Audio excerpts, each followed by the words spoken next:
ഉത്തർപ്രദേശിലെ മതപരിവർത്തന നിരോധന നിയമപ്രകാരം കത്തോലിക്ക വൈദികനെതിരെ ഫയൽ ചെയ്ത കേസിലെ തുടർ നടപടികൾ സ്റ്റേ ചെയ്ത് സുപ്രീംകോടതി. അലഹബാദ് ഹൈക്കോടതി മുൻകൂർ ജാമ്യം നിഷേധിച്ചതിനെ തുടർന്ന് വൈദികൻ നൽകിയ അപ്പീൽ പരിഗണിച്ചാണ് ചീഫ് ജസ്റ്റിസ് അധ്യക്ഷനായ ബെഞ്ചിന്റെ ഉത്തരവ്.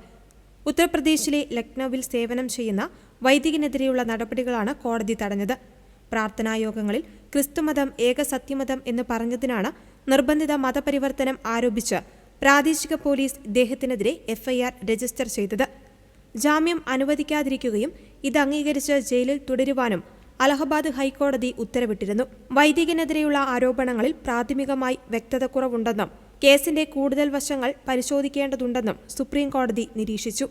അതുവരെ അറസ്റ്റ് ഉൾപ്പെടെയുള്ള കടുത്ത നടപടികൾ പാടില്ലെന്ന് കോടതി നിർദ്ദേശിച്ചു.